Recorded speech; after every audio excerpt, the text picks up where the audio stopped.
ശബരിമല സ്വർണ്ണക്കൊള്ളയിൽ നിർണായക നീക്കത്തിലേക്ക് കടക്കുകയാണ് SIT. തന്ത്രിയുടെ വീട്ടിൽ നിന്ന് കണ്ടെത്തിയ വാജി വാഹനം കോടതിയിൽ ഹാജരാക്കി. കൊല്ലം വിജിലൻസ് കോടതിയിലാണ് സമർപ്പിച്ചത്. സ്വർണ്ണക്കൊള്ള വിവരം പുറത്തു വന്നതിന് പിന്നാലെ വാജി വാഹനം തിരികെ നൽകാൻ തന്ത്രി ശ്രമിച്ചിരുന്നു. ദ്വാരപാലക ശില്പ പാളികൾ കടത്തിയ കേസിലും തന്ത്രിയുടെ അറസ്റ്റ് ഉടൻ രേഖപ്പെടുത്തി.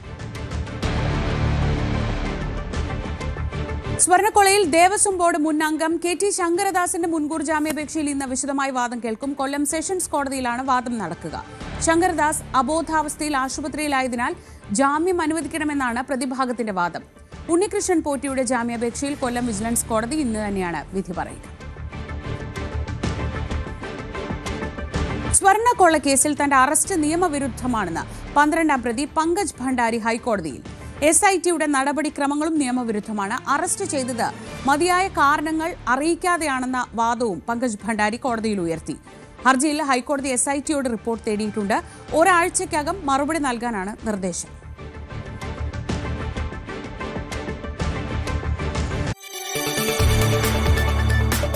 കൂടുതൽ വാർത്തകൾക്ക് News 18 Keralam YouTube channel subscribe ചെയ്യുക.